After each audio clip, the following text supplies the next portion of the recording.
Hello, friends. Welcome to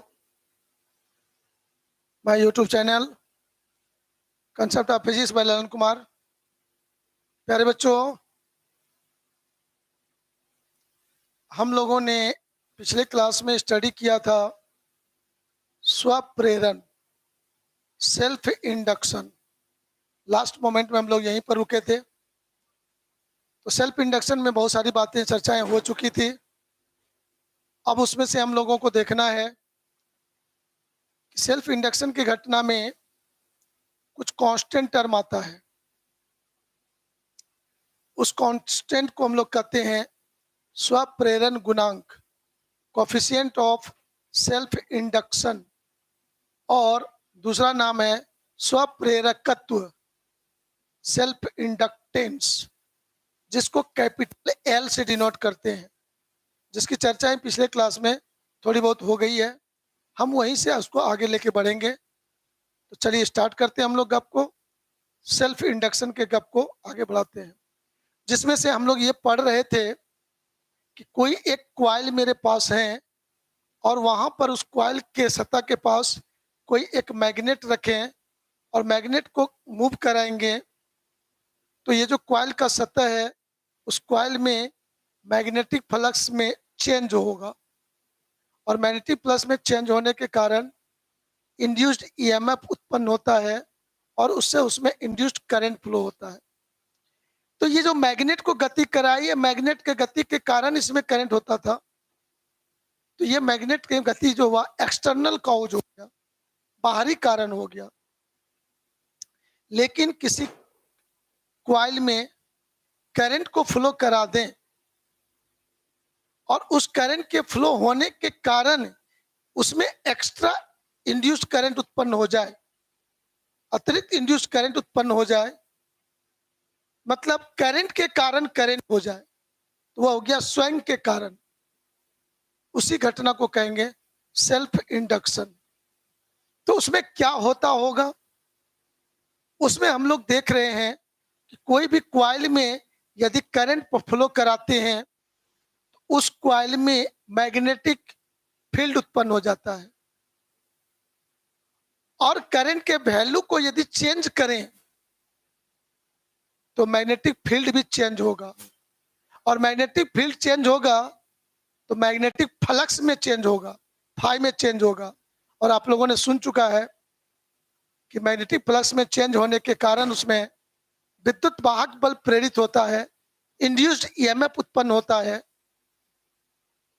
और induced current flow होने लगता है। तो स्वयं के कारण इंड्यूस्ड करंट उत्पन्न होना ही स्वप्रेरण की घटना कहलाता है, जिसको फिगर में पिछले क्लास में दिखाया गया था। आइए उसको और अच्छे तरह से देखते हुए कांस्टेंट टर्म पर चलते हैं हम लोग। वो कांस्टेंट क्या था?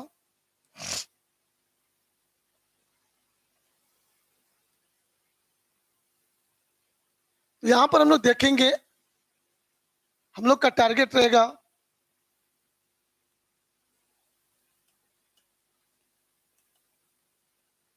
कोफिशिएंट ऑफ सेल्फ इंडक्शन पर जाएंगे और सेल्फ इंडक्टेंस, और बाद में हम लोग इसी को ओनली इंडक्टेंस भी बोलेंगे, और शॉर्ट में बोलेंगे तो इंडक्टेंस भी बोल के काम चला लेते हैं। तो यहां पर हम लोग क्वाइल को बोलेंगे इंडक्टर। क्वाइल को क्या बोलेंगे? इंडक्टर। शुद्ध हिंदी में पहले लिख देते हैं, स्वप्रेरण गुणांक, स्वप्रेरण गुणांक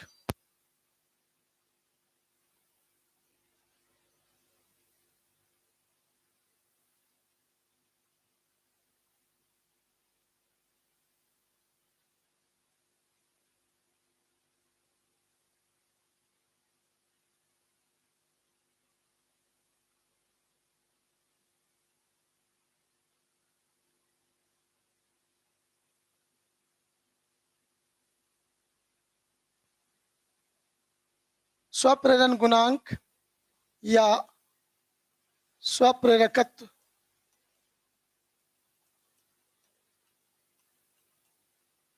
इसको जानना है। इसको जानने के बिफोर इसका सिंबल बदले थे, कैपिटल एल यूज करते हैं। इसका सिंबल क्या यूज होता है? Capital L.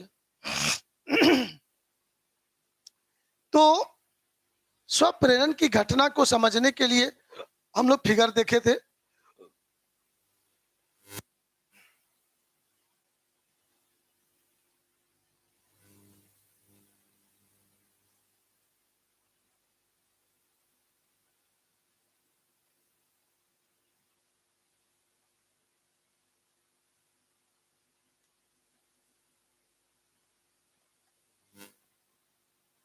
इसको RH बोलते हैं, जिसको बोलते हैं हिंदी में धारा नियंत्रक।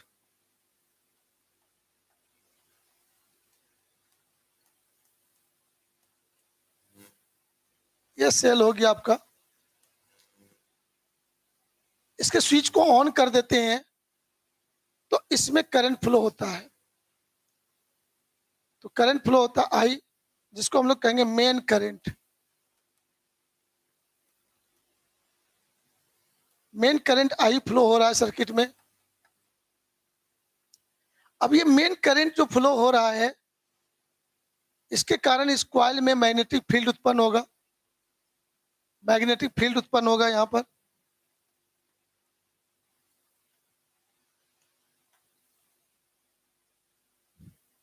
और इसको बताने वाले मैग्नेटिक फील्ड को कहां पढ़े थे हम लोग? बायट-सवार्ट लॉ में। कहां पढ़े थे? बायट-सवार्ट लॉ में पढ़े थे कि सर्कुलर कॉइल है, उसमें करंट फ्लो करेंगे तो मैग्नेटिक फील्ड उत्पन्न होगा। तो वहां पर हम लोग पढ़े भी थे, बी बराबर हम लोग पढ़े थे म्यू नॉट इंटू आई बाय 2R। और कॉइल में फेरों की संख्या n है, n से गुना करते थे।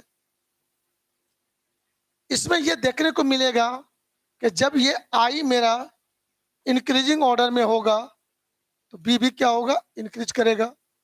I को चेंज करेंगे तो B भी हमारा चेंज होगा। तो यहां पर समझने का जरूरत है। और जैसे B चेंज होगा तो मैग्नेटिक फ्लक्स फाई बराबर पढ़े हम लोग,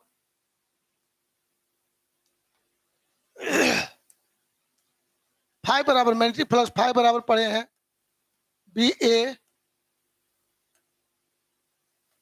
A cos थीटा पढ़े हैं। तो यदि अब देखिए गौर से, B चेंज होगा तो B यदि अब चेंज होगा तो कहेंगे आप फाई भी चेंज होगा। और फाई जब चेंज होगा तो EMF इंड्यूस होगा।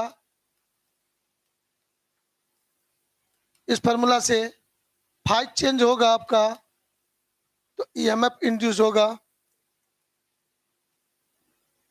इंड्यूस्ड EMF होगा। और इंड्यूस्ड EMF के कारण इंड्यूस्ड करंट होगा, इंड्यूस्ड करंट होगा। अब समझिए, लिंक जब जोड़ते चले गए, आपको दिखाते चले गए, तो यहां पर से देखिए गौर से, इस कॉइल में जो ये धारा आई है, आई को मैं चेंज करूंगा। चेंज करने में दो बातें आपके सामने आएंगे। तो आई करंट, जो मेन करंट जो हुआ आपका, आई इंक्रीजिंग ऑर्डर में लेंगे। आई को इंक्रीज करेंगे आप। तो जैसे आई को इंक्रीज करेंगे तो बी का वैल्यू भी बढ़ेगा। बी का वैल्यू बढ़ेगा तो फ्लक्स फाई भी बढ़ेगा। ये बढ़ेगा तो EMF, इंड्यूस्ड EMF का मान भी बढ़ेगा। तो फ्लक्स में आपको मैं पढ़ाया था, बताया था, फ्लक्स के बढ़ने के क्रम में इनवर्स करंट फ्लो होता है। ये बात बोला गया था एक बार। फ्लक्स दो स्थिति में होगा, या तो बढ़ने के क्रम में या तो घटने के क्रम में। तो फ्लक्स इंक्रीजिंग ऑर्डर में जब होंगे तो इनवर्स करंट होंगे। तो ध्यान दीजिएगा, वो इनवर्स करंट क्या है यहां पर क्लियर हो जाएगा आपका। तो ये जो मेन करंट इंक्रीजिंग ऑर्डर में होने पर इसमें जो इंड्यूस्ड करंट होगा वो इस डायरेक्शन में होगा।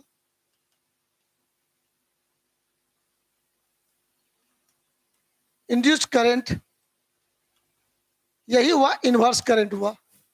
मतलब ये इंड्यूस्ड करंट जो होगा मेन करंट के बढ़ने का विरोध करेगा। मेन करंट जो इंक्रीजिंग ऑर्डर में बढ़ना चाहता है वो इंड्यूस्ड करंट उसको क्या करेगा, रोकना चाहेगा। यही हुआ इन्वर्स करंट का मतलब। तो क्लियर हो गया आप यहाँ पर।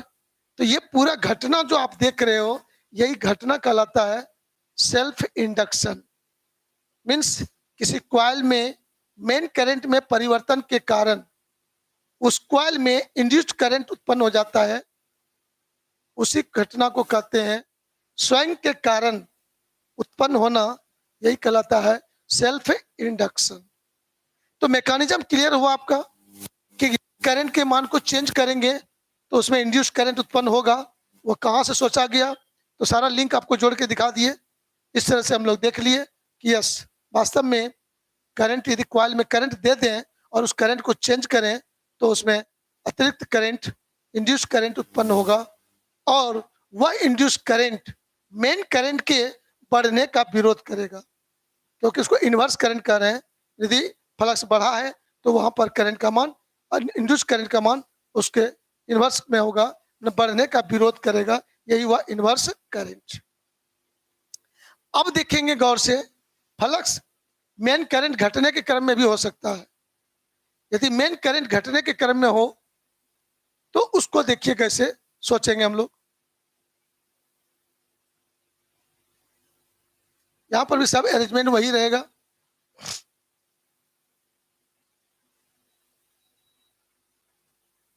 आरएचएस धारा नियंत्रक है, इसी की मदद से धारा का मान बढ़ाना और घटाना है।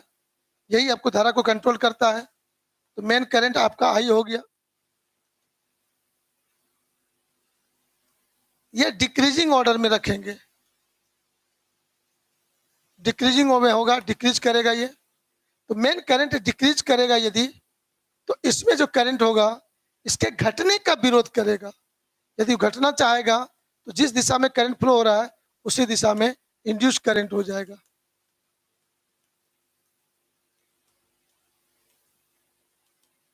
अब दोनों फिगर को गौर से देखिएगा। यहाँ पर मेन करंट बढ़ने के क्रम में है और यहाँ पर मेन करंट घटने के क्रम में है। तो यहाँ इंड्यूस करंट का दिशा को दिखाया गया कि यदि वो घट रहा है करंट तो इंड्यूस करंट उसको सपोर्ट करके बढ़ाना चाहेगा, और यहाँ यदि मेन करंट बढ़ रहा है तो इंड्यूस करंट उसका विरोध करके उसका घटाना चाहेगा। यहाँ घटने को बढ़ाना चाहेगा और यहाँ बढ़ने को घटाना चाहेगा। यही आपका मैकेनिज्म हुआ। ये पूरा दोनों फिगर बता रहा है सेल्फ इंडक्शन की घटना को बता रहा है। किसको बता रहा है? सेल्फ इंडक्शन, इसी घटना को कहा जाता है। किसी कॉइल में प्रवाहित धारा मेन मुख्य धारा में परिवर्तन के कारण उस कॉइल में अतिरिक्त इंड्यूस्ड करंट उत्पन्न होने की घटना को ही कहते हैं सेल्फ इंडक्शन, स्व प्रेरण। अब इसमें कोई कांस्टेंट टर्म आएगा, वह कांस्टेंट टर्म क्या आएगा, आइए उस पर हम विचार करते हैं। इस कॉइल का जो एक फेरा होता है, एक फेरा के कारण मैग्नेटिक फ्लक्स जो होगा वो हम लोग फाई मानते हैं। पेज चेंज करते हैं, थोड़ा सा हम लोग गप करेंगे। अब पेज चेंज करके मैं बताना चाहूंगा, यहाँ पर ध्यान देंगे।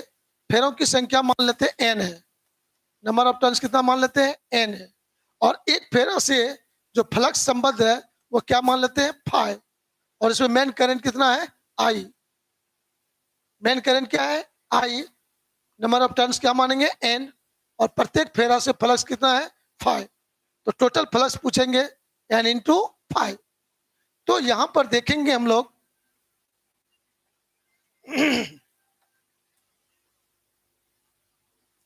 तो यहां पर देखेंगे बाय एक्सपेरिमेंट पाया गया था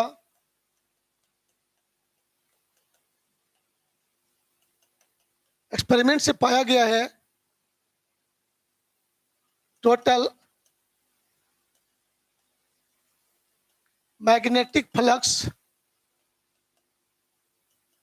is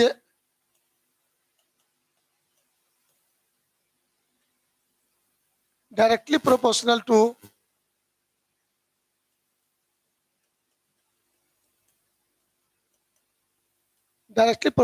to the main current।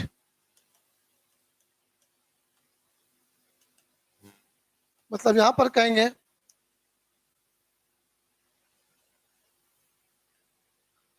कुल विद्युत फ्लक्स, कुल चुंबकीय फ्लक्स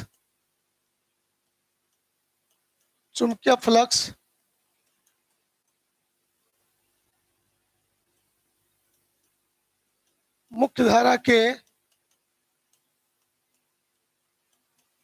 समानुपाती होता है। ऐसे केसेस में आप देखोगे एक फेरा से फ्लक्स होता है फाइ, फेरों की संख्या n, तो टोटल फ्लक्स होगी n into phi is proportional to main current I। मतलब करंट का वैल्यू बढ़ाते जाइएगा, फ्लक्स का मान भी बढ़ते जाएगा। करंट का मान घटाइएगा, फ्लक्स का भी मान, यही लाइन बोल रहा है। तो यहां से देखा गया है n phi is equal to any constant into I। That constant is known as coefficient of self induction और सेल्फ इंडक्टेंस, स्वप्रेरण गुणांक या स्वप्रेरकत्व।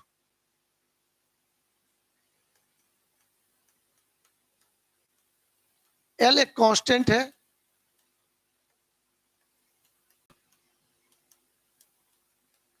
जिसे कॉइल या इंडक्टर का, अब देखिएगा इंडक्टर वर्ड यूज हुआ, कॉइल हम कभी भी बोल सकते हैं, लेकिन जिस कॉइल में सेल्फ इंडक्शन की घटना करा रहे हैं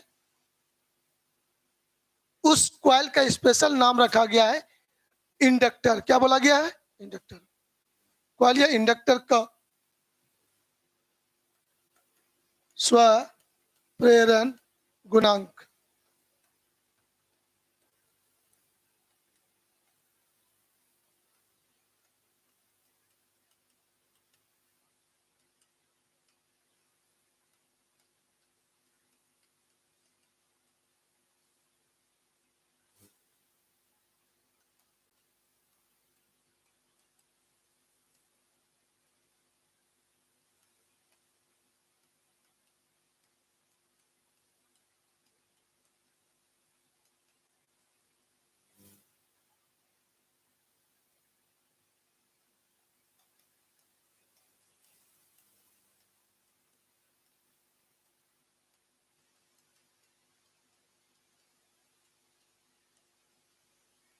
यही आपका है। तो यहां से देखेंगे हम लोग L बराबर होगा क्या, यहां से L बराबर कहेंगे हम लोग n phi by I.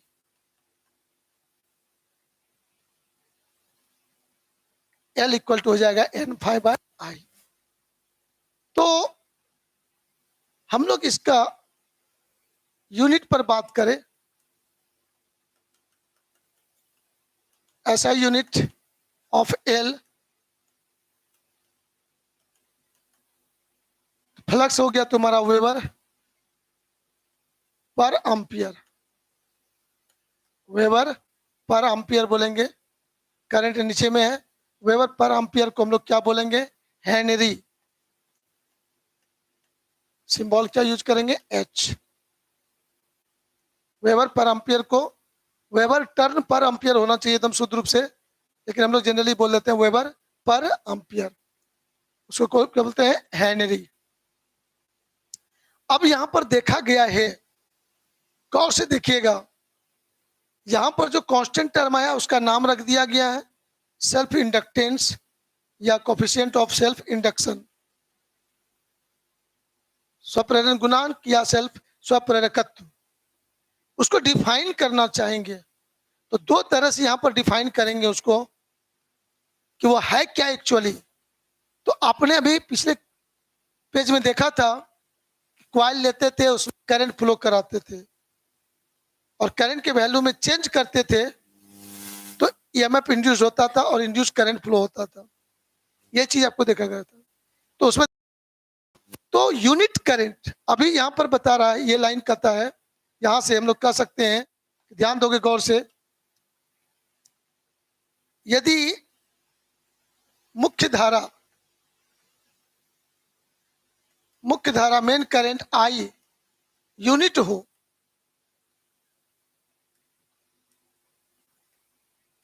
Unit हो इसका मतलब हुआ आई का मान 1 एम्पियर सोचे तो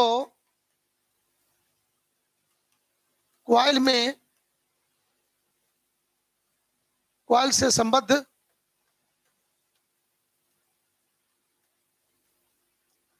मैग्नेटिक फ्लक्स,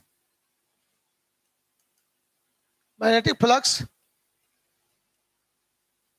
के न्यूमेरिकल वैल्यू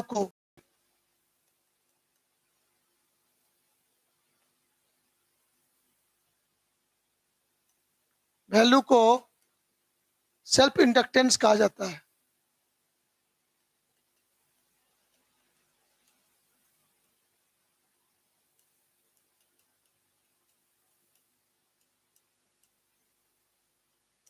यहां पर स्पष्ट है, यहां पर गौर से देखिएगा आप लोग, यदि आई बराबर 1 एम्पियर ले लिया जाए तो एल बराबर हो जाएगा एन फाइव। एल बराबर क्या हो जाएगा? N into phi. तो एन फाइव हमारा फ्लक्स है कि नहीं है? टोटल फ्लक्स बोले तो और अच्छी बात है। कॉइल से संबद्ध total magnetic flux, total magnetic flux को के न्यूमेरिकल वैल्यू को सेल्फ इंडक्टेंस कहा जाता है। अब देखिएगा गौर से, न्यूमेरिकल वैल्यू एक शब्द लिया गया है, बड़ा इंपॉर्टेंट बात है। कभी कभी छोटा छोटा बात बहुत इंपॉर्टेंट होता है, गौर से देखिएगा। न्यूमेरिकल वैल्यू खोलने का मतलब है कि फ्लक्स का यूनिट होता है वेबर, एल का यूनिट होता है वेबर पर एम्पियर। तो वहां यूनिट को नहीं देखना है, न्यूमेरिकल वैल्यू को देखना है कि जब यूनिट करंट फ्लो करेंगे किसी कॉइल में, कितना करंट, यूनिट करंट फ्लो कराएंगे कॉइल में, तो उस कॉइल में जो टोटल फ्लक्स हो जाएगा उस फ्लक्स न्यूमेरिकल वैल्यू को ही कहेंगे उस कॉइल का सेल्फ इंडक्टेंस, जिसको डिनोट किया किसे? एल से डिनोट किया है। ये एक डिफिनेशन इसका आपका हुआ, लेकिन फ्लक्स के रूप में इसको डिफाइन किया गया, तब ये बात बोला गया। लेकिन वहां पर आपको याद है कि कुछ कॉइल में ईएमएफ भी इंड्यूस होगा, तो ईएमएफ यदि इंड्यूस होता है तो ईएमएफ के रूप में भी इसको डिफाइन किया जा सकता है। तो चलिए आइए उसको हम बताने जा रहे हैं, तो जल्दी से इसको आप नोट कर लीजिए, फास्ट जल्दी से।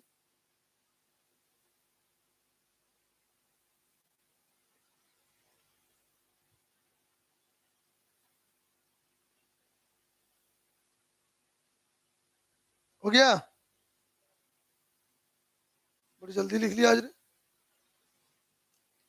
स्पीड बढ़ गया क्या?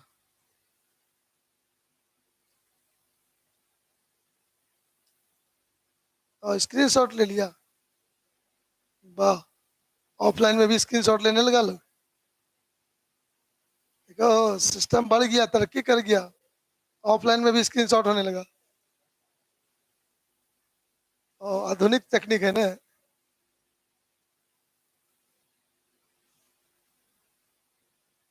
चलिए अब हम लोग यहाँ से आगे बढ़ते हैं और इसको दूसरे तरह से डिफाइन करते हैं। यहाँ पर एक तरह का डिफिनेशन हो गया ये। अब ईएमएफ को लाना चाहते हैं, तो यहाँ पर से तुम लोग देखो गौर से, इस लाइन से हम लोग कह सकेंगे N five equal to L into आई।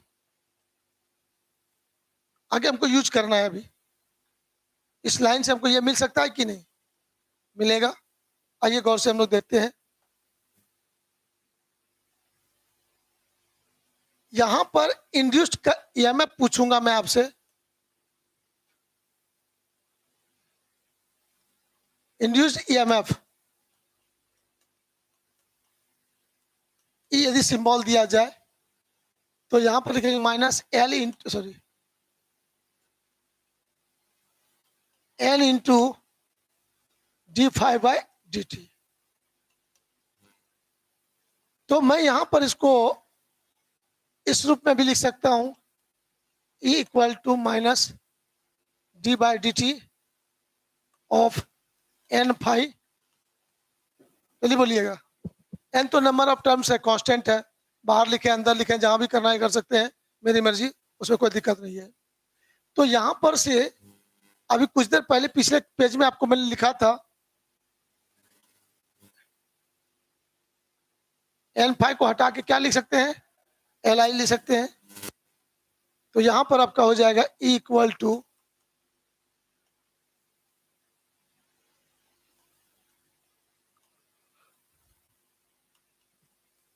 लिख सकते हैं। अब आपने अभी तुरंत देखा था कि एल कांस्टेंट है, एल को आउट करो, एल को आउट कर देंगे, D I by D T.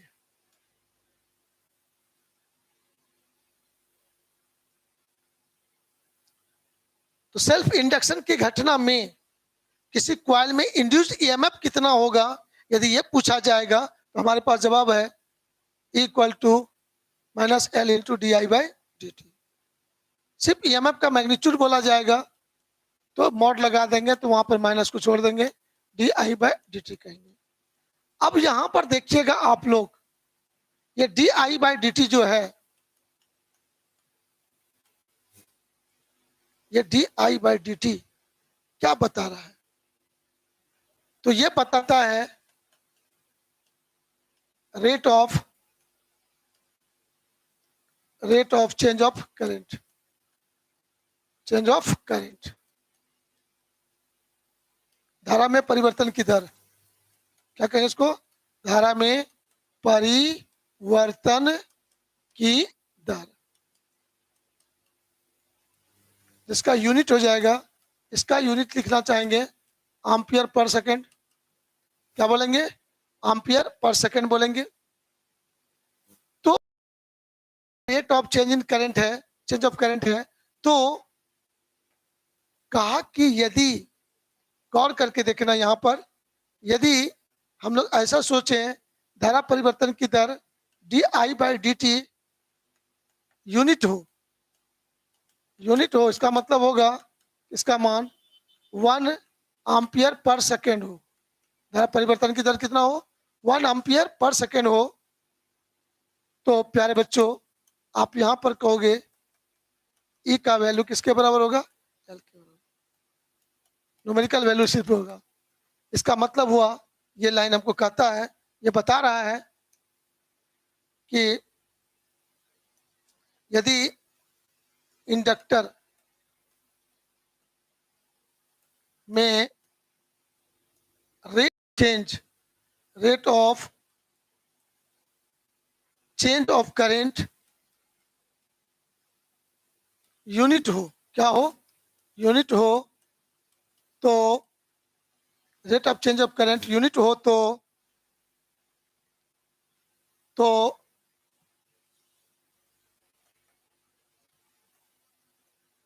Induced EMF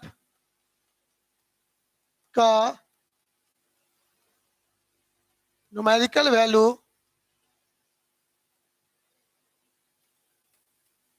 उस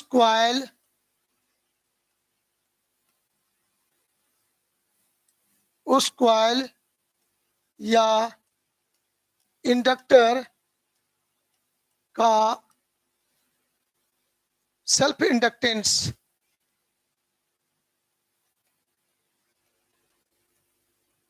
इंडक्टेंस कहा जाता है।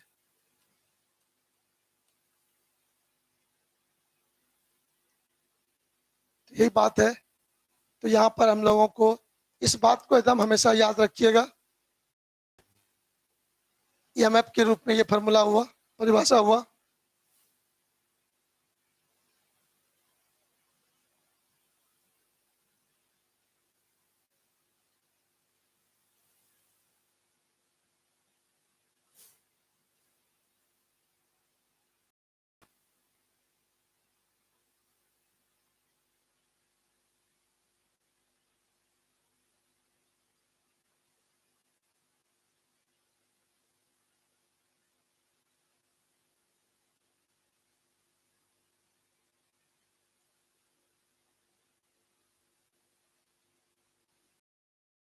न्यूमेरिकल वैल्यू लिया जा रहा है।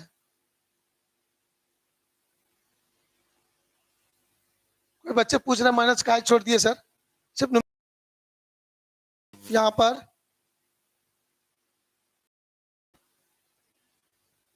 चलिए, हो गया लिखा हुआ।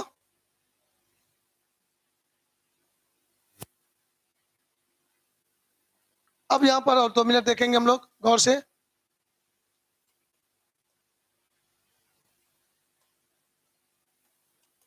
कॉम्बिनेशन ऑफ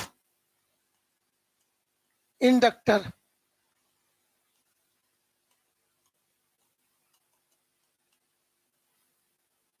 आप लोगों ने पढ़ा रजिस्टर का कॉम्बिनेशन, लेंस का कॉम्बिनेशन, प्रिज्म का कॉम्बिनेशन। एक और चीज और आपके सामने आ गया, इंडक्टर का कॉम्बिनेशन। उसके पहले पढ़े थे कैपेसिटर का कॉम्बिनेशन, कंडेंसर का कॉम्बिनेशन। तो बहुत सारा कॉम्बिनेशन वाला टॉपिक है फिजिक्स में, और बोर्ड एग्जाम कोई न कोई दो टॉपिक को हाईलाइटेड करता है। कोई न कोई दो कॉम्बिनेशन को हाईलाइटेड करके वहां से क्वेश्चन पूछा जाता है। तो हम लोग बताएंगे आपको कि कौन सा कॉम्बिनेशन आपके लिए एग्जाम के लिए मोस्ट इंपॉर्टेंट होगा। तो यहाँ पर देखेंगे, यहाँ पर भी दो तरह का बात होगा। सीरीज कॉम्बिनेशन हम लोग करना चाहेंगे। सीरीज कॉम्बिनेशन हम लोग देखें गौर से। तो दो इंडक्टर ले लेते हैं सर। एक इंडक्टर हमारा ये हो गया, दूसरा इंडक्टर हो गया ये। दो इंडक्टर है, दोनों को सीरीज में जोड़ दिए। अब उसके बाद उसको यहाँ से किसी सेल से जोड़ते हैं।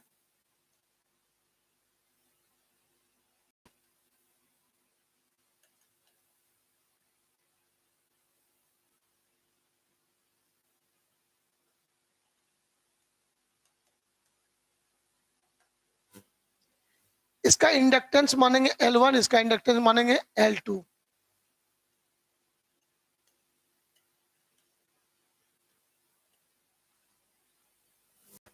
लेकिन ये जो मेन करंट आई होगा, यही मेन करंट दोनों में होगा। सीरीज कॉम्बिनेशन में मेन करंट सेम हो जाता है सब में। इसमें भी करंट आई हो जाएगा, इसमें भी करंट क्या हो जाएगा, आई। सीरीज कॉम्बिनेशन का ये खासियत है कि सब में करंट क्या होगा, सेम होगा। लेकिन इसमें ईएमएफ मान लेते हैं E1, इसमें ईएमएफ मान लेते हैं E2। स्क्वायर ईएमएफ कितना हो गया, ईएमएफ मान लेते हैं E1, इसमें ईएमएफ मान लेते हैं E2। तो आपसे बात किया जाए यहां पर कि ए और बी के बीच जो ईएमएफ होगा बिटवीन ए एंड बी, ए और बी के बीच में ईएमएफ जो बोलेंगे हम लोग, E1 इक्वल टू लिखोगे -L इंटू di/dt। यस जल्दी बोलो। L नहीं लिखे, यहाँ L1 लिखेंगे, लिखेंगे। तो यहां से हम लोग फिर हम लोग कहेंगे बिटवीन बी एंड सी, यदि बात करें हम लोग, EMF E2 इक्वल टू लिखेंगे -L2 इंटू di/dt। क्योंकि करंट दोनों में क्या है, सेम है। EMF अलग अलग है, इंडक्टेंस भी अलग अलग है। तो अब हम लोगों को देखना है यहां पर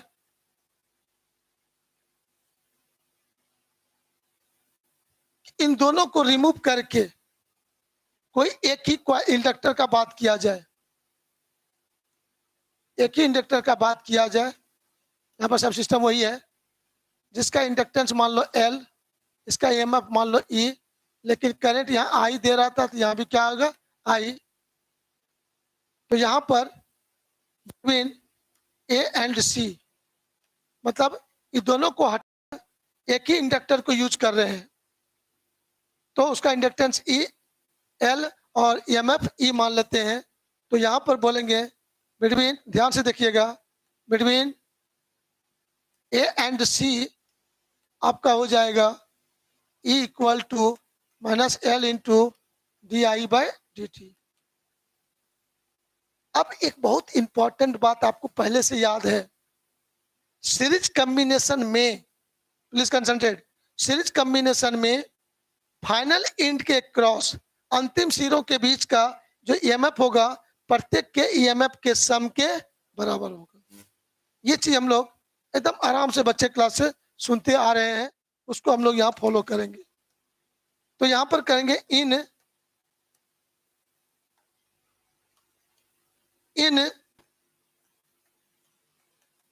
सीरीज कॉम्बिनेशन, सीरीज कॉम्बिनेशन में मैं कहूंगा E equal to E1 plus E2। तो आप सबका मान बैठा दो, minus L into D I by D T equal to minus L one into D I by D T plus plus plus minus हो जाएगा आपका minus L two into D I by D T. तो minus और L D I by D T सब खत्म हो जाएगा, तो बचेगा सिर्फ तुम्हारा यहाँ पर क्या, L equal to L one plus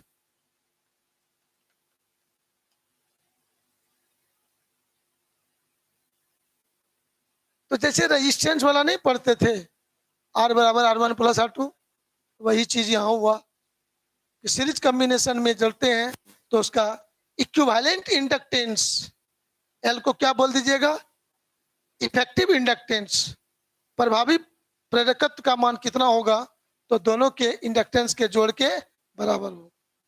तो सीरीज में जोड़ने पर इंडक्टेंस का मान क्या होगा, बढ़ेगा। सीरीज में जोड़ने पर क्या होगा, बढ़ेगा। तो सीरीज में जोड़ा तो आपने ये सब चीज देखा, गौर से देख लीजिए इसको जल्दी से। तो यहाँ पर आप देखोगे सीरीज कॉम्बिनेशन में एक छोटा सा बात सीखने को मिला, इसको ध्यान में रखिएगा। लेकिन यदि इसी दोनों को सिर्फ पैरेलल में जोड़ दे तब क्या होगा, सिंपल, जो बच्चा क्लास में पढ़े थे, 1/rp बराबर 1/r1 प्लस 1/, सेम स्टाइल से वही हो जाएगा। लेकिन उसको दिखा देना चाहिए, वाजिब बात यही कहता है कि वो कैसे होगा, राइट। तो अभी 2 मिनट का गप है, अभी 2 मिनट, ज्यादा समय नहीं लगेगा। पैरेलल कॉम्बिनेशन को उसको फटाफट देख लेते हैं जल्दी से हम लोग।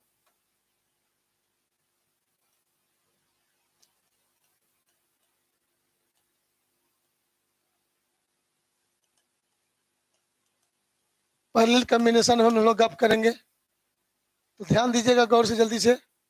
यह एक क्वाइल हो गया इंडक्टर, यहां पर दूसरा इंडक्टर हो गया आपका इंडक्टेंस L1, इसका इंडक्टेंस L2। अब उसको आप इस तरह से जोड़े हो, पैरेलल में आप जोड़ रहे हो। बाकी जो जैसे जोड़ना है सेलुल, वो आप सब देखेंगे बात आप लोग।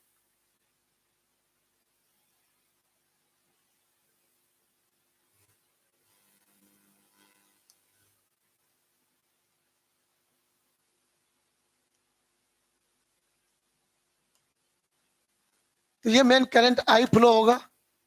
सर जैसे आई करंट फ्लो होगा, इस पॉइंट का नाम ले लो ए, इस पॉइंट का नाम ले लो बी। अब देखना तो बाबू लोग, यहाँ पर करंट का बंटवारा हो जाएगा। इसमें करंट क्या हो जाएगा, I1, इसमें करंट क्या हो जाएगा, I2। अब दोनों पैरेलल में है तो यहाँ भी EMF E, यहाँ भी EMF E बोलना होगा। पैरेलल कॉम्बिनेशन में पोटेंशियल डिफरेंस सेम है, तब इसमें क्या होगा हम लोग बोलना चाहेंगे। यहां पर देखिए गौर से फटाफट, E इक्वल टू आपको बोलना है फर्स्ट वाले के लिए, तो माइनस एल इंटू डी आई 1/dt। तो यहां से पूछेंगे आपसे E बराबर माइनस एल इंटू डी आई 1/dt। तो यहाँ पर सिर्फ मैग्नीट्यूड न्यूमेरिकल वैल्यू लें तो माइनस को छोड़ भी सकते हैं, तो छोड़ देंगे आपको यहाँ पर से, तो फिर भी कोई बात नहीं, रहने दीजिए। तो di1/dt बराबर कहोगे माइनस E/L1, ठीक है, बोल सकते हैं, ये बात लिख सकते हैं आराम से। सिमिलरली दूसरे वाले के लिए करेंगे, माइनस L2 इंटू di2/dt बोलोगे। तो यहां से मैं पूछूंगा di2/dt equal to minus E/L2 बोलोगे, ये बोल दोगे आप लोग। अब देखना गौर से, उस दोनों को रिमूव कर दो, उस दोनों को, इंडक्टर को ले लो, एक लोग, तो देखिएगा गौर से। तो इसका इंडक्टेंस L ले लेंगे, EMF E ले लेंगे, पॉइंट मेरा वही है A और ये पॉइंट क्या है B। तो यहां से लिखेंगे E equal to minus L into di/dt। Current इसमें फ्लो क्या हो रहा है, I, लेकिन यहाँ तो वही करंट पूरे में चल जाएगा, di/dt लिखोगे। तो यहाँ से कह दोगे di/dt equal to minus E by L कर दोगे, L1 का को, तो ये हो जाएगा तुम्हारा। अब कहेंगे in parallel combination, in parallel combination, आपको सारे बच्चों को पता होगा पैरेलल कॉम्बिनेशन में हम लोग पढ़ते हैं कि sir I equal to I1 plus I2, yes no?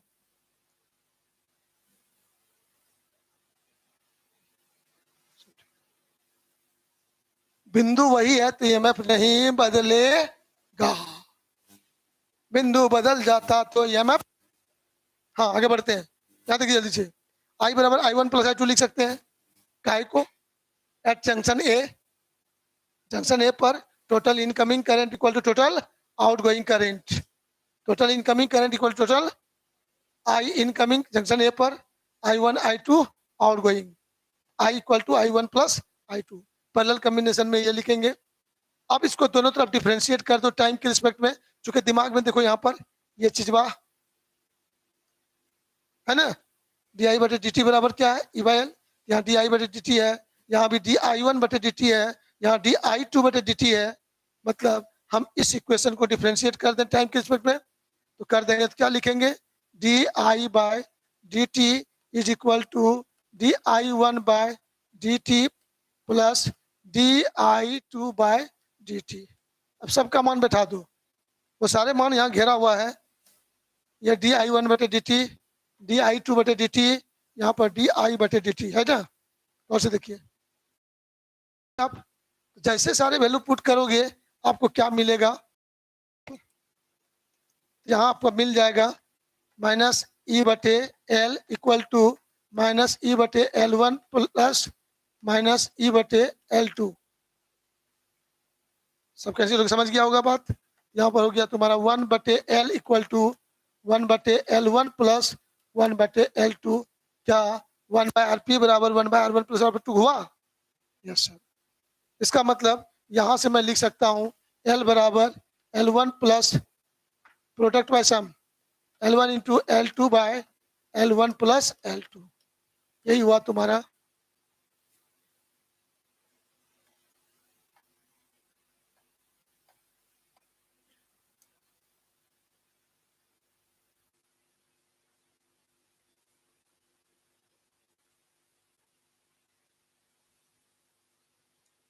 तो सेल्फ इंडक्शन क्या है, इंडक्टेंस क्या है, इंडक्टेंस का वैल्यू क्या क्या होगा, डिफरेंशिएशन क्या होगा, सीरीज में जोड़ने पर क्या होगा, पैरेलल में जोड़ने पर क्या होगा। तो दो कॉइल को यदि पैरेलल में जोड़ेंगे तो इक्विवेलेंट इंडक्टेंस का मान डिक्रीज करेगा, सीरीज में जोड़ेंगे तो इफेक्टिव इंडक्टेंस का मान इंक्रीज करेगा। ये सब ऑब्जेक्टिव क्वेश्चन आपका है, पढ़ा हुआ चीज है, बच्चे क्लास का चीज है, बहुत बड़ा बात नहीं है। बस आर को हटा के खाली यहाँ पर क्या हो गया है, एल हो गया है, राइट। तो चलिए हम लोग मिलते हैं अगले क्लास में एकदम नई एनर्जी के साथ, नए उमंग के साथ। चैप्टर का एक भी टॉपिक नहीं छोड़िएगा, हर एक टॉपिक आपके लिए क्रीम टॉपिक है। अगला टॉपिक और इससे ज्यादा इंपॉर्टेंट है, इसलिए क्लास छूटना नहीं चाहिए। जो बच्चे छोड़ छाड़ दे रहे हैं वो जल्दी से बैकअप कीजिए, जल्दी से कवर करके बैलेंस कीजिए। Okay, bye bye.